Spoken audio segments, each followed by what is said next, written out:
Hello everyone, welcome to my YouTube channel learn and grow.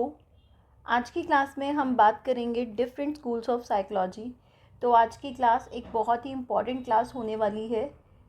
इसमें हम psychology का as a subject किस तरीके से इवोल्यूशन हुआ है इसको हम स्टडी करेंगे, और इसमें हम जो डिफरेंट 7 स्कूल्स ऑफ साइकोलॉजी है उसके बारे में डिटेल में स्टडी करेंगे, जहाँ से पेपर में क्वेश्चन भी आता है और इससे हमारी अंडरस्टैंडिंग सब्जेक्ट को लेकर काफ़ी अच्छी होगी। तो यहाँ पर 7 स्कूल्स ऑफ साइकोलॉजी के बारे में लिखा गया है। First one is structuralism, next functionalism, behaviourism, psychoanalysis, humanistic perspective, gestalt psychology, cognitive psychology. तो जो आज की क्लास है थोड़ी सी लंबी होगी क्योंकि इसमें हम एक एक को इंडिविजुअली स्टडी करेंगे, उसके बारे में डिटेल से स्टडी होगी और हम एक अच्छी अंडरस्टैंडिंग डेवलप करने की कोशिश करेंगे। So first one is structuralism. जैसे नाम से ही पता चल रहा है कि यहाँ पर स्ट्रक्चर की बात की जा रही है। साइकोलॉजी को स्टडी करने के लिए यहाँ पर हम बात कर रहे हैं स्ट्रक्चर्स की। तो स्ट्रक्चर ऑफ माइंड की बात की जा रही है। We are talking about structures of mind.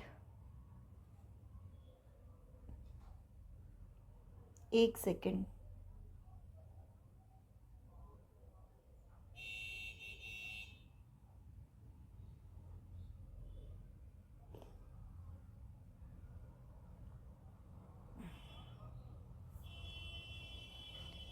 तो हम स्टार्ट करते हैं स्ट्रक्चरलिज्म। सबसे पहले स्टडी किया गया था साइकोलॉजी को कि हमें ह्यूमन माइंड के स्ट्रक्चर पर ध्यान देना चाहिए। We should study structures of human mind. Structuralism, I am really very sorry, structuralism की स्पेलिंग यहाँ पर गलत है।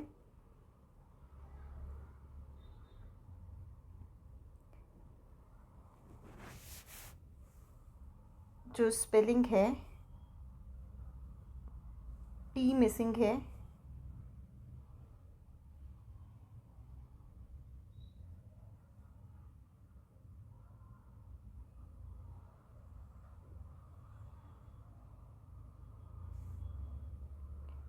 Structuralism, it was founded by William Wundt. तो विलियम वुंट के द्वारा ये फाउंड किया गया था स्ट्रक्चरलिज्म, और इन्होंने ही लेबोरेटरी बनाई थी साइकोलॉजी की लिप्जिंग में, जो कि जर्मनी में है। ये डायरेक्ट क्वेश्चन आ सकता है, थोड़ा सा क्लास में थ्योरेटिकल एस्पेक्ट ज़्यादा रहेगा जब हम स्ट्रक्चरलिज्म और फंक्शनलिज्म दोनों की बात करेंगे उस टाइम पर। तो ये एक इम्पॉर्टेंट पॉइंट है कि फर्स्ट लेबोरेटरी जो है साइकोलॉजी की वो लिप्जिंग में जर्मनी में इस्टेब्लिश की गई थी विलियम वुंट के द्वारा ही। He propose that psychology should study the structure of mind. Structuralism नाम से ही पता चलता है कि हम स्ट्रक्चर्स के बारे में बात कर रहे हैं और स्ट्रक्चर ऑफ माइंड के बारे में बात किया जा रहा है। तो यहाँ पर ये एक इम्पॉर्टेंट मेथड इसमें फॉलो करते हैं। जब हम स्ट्रक्चरलिज्म की बात करेंगे तो आपके दिमाग में दो चीज़ें आनी चाहिए। सबसे पहले it was founded by William won't, and second is कि इसमें एक इम्पॉर्टेंट मेथड है जो कि हम स्टडी करते हैं, and it is introspection.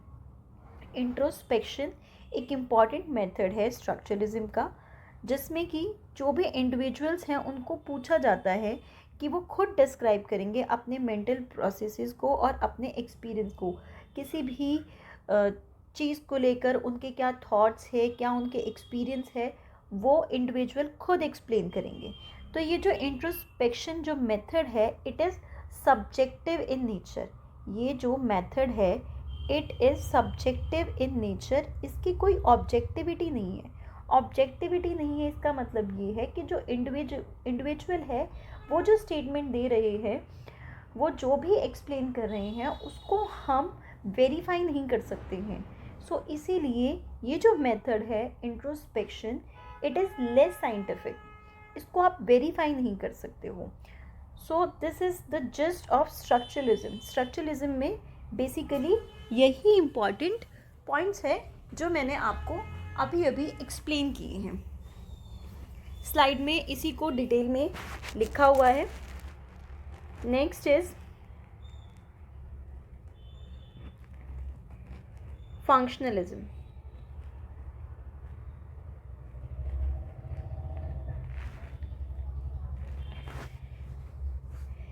Next is functionalism founded by William James. ये अमेरिकन साइकोलॉजिस्ट थे. विलियम जेम्स अमेरिकन साइकोलॉजिस्ट थे जिन्होंने बात की है फंक्शनलिज्म की. नाम से ही हमें पता चल रहा है कि यहाँ पर फंक्शंस की बात की जाएंगी, तो obviously functions of human mind.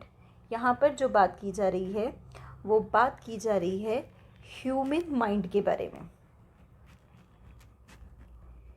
Functions of human mind पर हमें कंसीडर करना चाहिए instead of focusing on the structures of mind which we have discussed in the last slide which was about structuralism. तो यहाँ पर फंक्शनलिज्म में functions of human mind के बारे में बात की जा रही है. It focused on the functions of consciousness.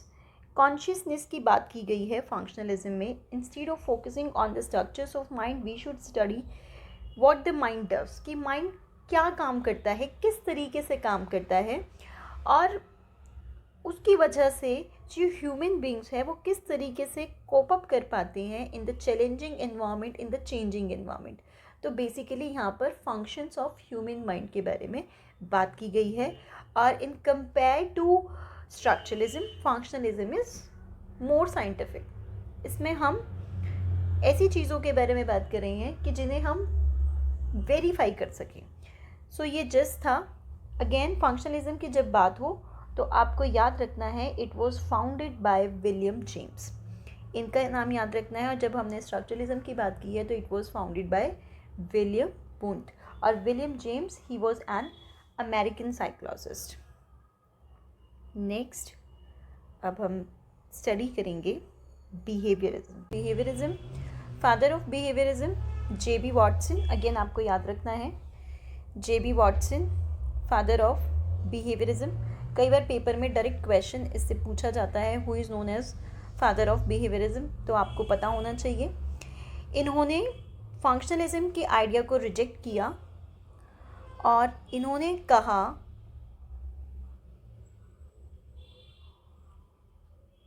कि हमें बिहेवियर को स्टडी करना चाहिए. अगेन नाम से सजेस्ट हो रहा है, हम इजीली आइडेंटिफाई कर सकते हैं कि यहाँ पर बिहेवियर की बात की जा रही है. तो जो बिहेवियर की बात की जा रही है वो ह्यूमन बिहेवियर की बात की जा रही है. कि कौन सा बिहेवियर, ऐसा बिहेवियर जो हम ऑब्जर्व कर सकते हैं, एनालाइज कर सकते हैं और उसको फिर स्टडी कर सकते हैं. तो यहाँ पर बिहेवियरिज्म की बात की गई है. और जे.बी. वॉटसन जो थे वो एक यंग साइकोलॉजिस्ट थे. He was influenced by the work of Ivan Pavlov, जिसके बारे में हम आगे स्टडी करेंगे, जिन्होंने क्लासिकल कंडीशनिंग का कॉन्सेप्ट दिया था. तो उन्होंने कहा कि हम ऐसे बिहेवियर को हम साइकोलॉजी में फोकस करेंगे what is observable and verifiable, जो हम वेरीफाई कर सकें और जिसे हम ऑब्जर्व कर सकें. ऐसे बिहेवियर को हम स्टडी करेंगे साइकोलॉजी में, और यही सब्जेक्ट मैटर भी होना चाहिए साइकोलॉजी का. It can be understood as the study of behavior which can be measured और studied objectively. जो स्टडी किया जा सके और जो मेजर किया जा सके उसको हम स्टडी करेंगे. वही कंटेंट होगा बिहेवियरिज्म का, वही हमारा कंटेंट होगा बिहेवियरिज्म का. यही हमने इसमें ध्यान रखना है. अगेन कॉन्सेप्ट किसने दिया? जे.बी. वॉटसन ने. क्या जस्ट है कि बिहेवियर को स्टडी किया जाएगा, बिहेवियर जिसे हम ऑब्जर्व कर सकें, जिसे वेरीफाई कर सकें. Very simple. Next psychoanalysis. तो एक साइकोलॉजिस्ट हुए हैं सिगमंड फ्रॉइड, जिनके बहुत ही रेडिकल पर्सपेक्टिव था साइकोलॉजी को लेकर. उन्होंने इस डोमेन को, इस स्कूल को, उन्हीं को इनका फाउंडर कहा जाता है। तो Freud viewed behaviour as a dynamic manifestation of unconscious desires and conflicts. यहाँ पर जो बात की गई है that is very much important. Unconscious desires, यहाँ पर बात की गई है अनकॉन्शियस डिज़ायर्स के बारे में, कि अनकॉन्शियस डिज़ायर्स जो हैं और उनको लेकर जो कॉन्फ्लिक्ट्स हैं उनके बारे में डीपली स्टडी किया है साइकोलॉजिस्ट फ्रूड ने। और उसमें उन्होंने पर्सनालिटी डेवलपमेंट की भी बात की है, जिसमें हम आगे स्टडी करेंगे ego, super ego, 8 ego, super ego के बारे में। और इसे यूज़ किया गया साइकोलॉजिकल डिसऑर्डर को भी ट्रीट करने के लिए। तो हमारा जो माइंड है वो रिस्पॉन्सिबल है दोनों तरह के डिसीजंस लेने के लिए, कॉन्शियस भी और अनकॉन्शियस भी। Unconscious decisions which are based on psychological drives.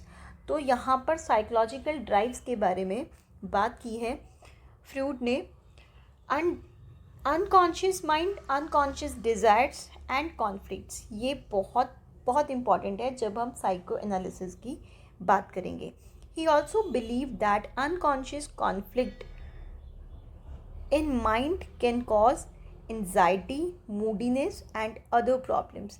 ये हम सब ने फील भी किया है, क्योंकि कॉन्शियस माइंड में तो वो चीज़ें चलती है जिनके बारे में हमें पता होता है, लेकिन अनकॉन्शियस माइंड जो है, जो बहुत सारी चीज़ें अनकॉन्शियसली भी हमारे माइंड में चलती रहती है, उसी को लेकर मेन फ्रूड की स्टडी रही है। और यही डोमेन है साइकोएनालिसिस। तो पेपर में डायरेक्ट क्वेश्चन भी आ सकता है कि साइकोएनालिसिस जो है उसके फाउंडर कौन है। So it is Freud. Next, humanistic perspective. यहाँ पर ह्यूमंस पर फोकस रहेगा, ह्यूमंस की फ्री विल पर फोकस किया जाएगा। और ह्यूमनिस्टिक पर्सपेक्टिव के जो फाउंडर है आप उन्हें कह सकते हैं अब्राहम मैस्लो। अब्राहम मैस्लो की जो एक थ्योरी है हम पढ़ेंगे, थ्योरी ऑफ सेल्फ एक्चुअलाइजेशन, वो भी बहुत इम्पॉर्टेंट है। Humanistic psychologist such as Carl Roger, Abraham Maslow emphasise the free will of human beings, कि ह्यूमन बींग्स की कोई फ्री विल भी है। अब बिहेवियरिज्म में जब हम बात करते हैं तो उसमें हम जब स्टडी करेंगे तो उसमें स्टडी करेंगे कि कुछ स्टिमुलस होगा, उसका कुछ स्पेसिफिक रिस्पॉन्स आएगा, उस रिस्पॉन्स के आधार पर हम जो बिहेवियर है उसको स्टडी करेंगे। ये मेन जिस्ट है बिहेवियरिज्म का। लेकिन यहाँ पर ह्यूमनिस्टिक पर्सपेक्टिव में जो ह्यूमंस है उनकी फ्री विल पर भी एम्फेसिस किया गया है, जो कि कहीं ना कहीं मिसिंग है बिहेवियरिज्म में। ह्यूमनिस्टिक पर्सपेक्टिव में जो ह्यूमंस की फ्री विल है, उनका जो पोटेंशियल है, उसके बारे में बात की गई है। People are motivated to reach their full potential through self actualisation. जो मैस्लो की थ्योरी है वो भी सेल्फ एक्चुअलाइजेशन को लेकर ही है। वो है हाईएस्ट स्टेज जहाँ तक हर इंडिविजुअल नहीं पहुँच पाता है। They emphasize that behaviourism undermines the human freedom and takes a mechanistic view of human nature. ये एक मशीनरी की तरह ट्रीट करते हैं कि कुछ स्टिमुलस आपने प्रेजेंट किया एनवायरनमेंट से और कुछ बिहेवियर आएगा और कुछ रिस्पॉन्स आएगा और उस रिस्पॉन्स के बिहाफ पर ही आप स्टडी करेंगे पूरा बिहेवियर को। तो ये कहीं ना कहीं जो फ्री विल है, जो एक्सपीरियंस है, उसको नेग्लेक्ट करता है। किसकी बात कर रहे हैं हम? बिहेवियरिज्म की बात कर रहे हैं। लेकिन ह्यूमनिस्टिक पर्सपेक्टिव में जो फ्री विल है, एक तो फ्री विल पर ध्यान देना है और self actualisation, experience. They believe that people should be understood holistically including their full life story. Including their full life story, जो ह्यूमंस हैं उनको ऐसे नहीं कि आप बस स्टडी कर रहे हो एक बहुत ही रिजिड पर्सपेक्टिव के साथ कि स्टिमुलस और रिस्पॉन्स के बेस पर आपने उसको स्टडी किया बिहेवियर को, लेकिन उसका जो एक्सपीरियंस है ह्यूमन बींग्स का वो भी बहुत इम्पॉर्टेंट है। उनकी फ्री विल जो है वो भी बहुत इम्पॉर्टेंस रखती है। Next is gestalt psychology. Gestalt psychology जो है ये जर्मनी में इमर्ज हुई थी, और गेस्टॉल्ट साइकोलॉजी की जब बात आती है तो आपके दिमाग में एक पॉइंट आना चाहिए, and it is perceptual experience. Perceptual experience is the keyword here. Keyword is perceptual experience. कि जो गेस्टॉल्ट है वो होलिस्टिक है. जब हम किसी चीज़ को स्टडी करें तो हम उसमें एक्सपीरियंस की इम्पॉर्टेंस को ना भूलें, और उसमें हमारा परसेप्शन बहुत इम्पॉर्टेंट है.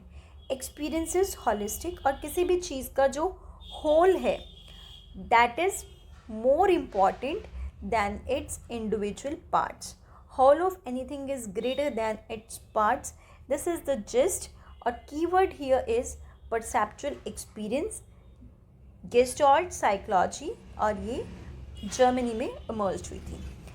Last one is cognitive psychology. Cognitive psychology के बारे में हम बात करेंगे. कॉग्निटिव साइकोलॉजी जो है इसमें दो स्कूल्स के डोमेन को हमने कंबाइन किया है, और उसके बाद हमने इसको आप कह सकते हैं इमर्ज हुआ है. Aspects of gestalt psychology and structuralism were combined and it formed the cognitive perspective. Cognitive perspective तब built हुआ है. Cognition is the process of knowing. अपने आसपास की दुनिया को जानना, अपने आसपास की दुनिया को समझना, and it's a lifelong process. ये शुरू हो जाता है हमारा जन्म लेते के साथ ही and till death. ये continuous process है. हम अपने आसपास के environment को, आसपास के लोगों को जानने की कोशिश करते हैं, अंडरस्टैंडिंग बिल्डअप करते हैं, और thinking, perception, experience, learning, it goes on through the life. Cognition is the process of knowing. It focuses on the different mental processes such as thinking, understanding, learning, problem solving, perceiving, etcetera. इसके बारे में हम cognitive word से ही बना है, cognition word से बना है कॉग्निटिव. तो जो की वर्ड है कॉग्निशन, उसके बारे में हम स्टडी करेंगे. इसमें बहुत इम्पॉर्टेंट थियोरी आती है जीन पियाजे की, थ्योरी ऑफ कॉग्निटिव डेवलपमेंट, जिसको हम बहुत डिटेल में बहुत अच्छे से स्टडी करेंगे. दे believe that human beings actively construct their knowledge about the world. Construct is the key word here. Construct से ही बना है कंस्ट्रक्टिविज्म. कंस्ट्रक्ट करना, तो यहाँ पर किसके कंस्ट्रक्शन की बात की जा रही है? नॉलेज के कंस्ट्रक्शन की बात की जा रही है. तो जो ह्यूमन बींग्स हैं वो एक्टिवली कंस्ट्रक्ट करते हैं नॉलेज अबाउट द वर्ल्ड, और ये थ्रू आउट लाइफ लॉन्ग ये प्रोसेस चलता रहता है. तो इसीलिए कॉग्निटिव साइकोलॉजी है, उसको हम कंस्ट्रक्टिविज्म भी कहते हैं. It is sometimes refers as constructivism also. Okay, तो हमने यहाँ पर जो स्टडी की है वो हमने बात की है 7 schools of psychology. Again her domain की कुछ इम्पॉर्टेंट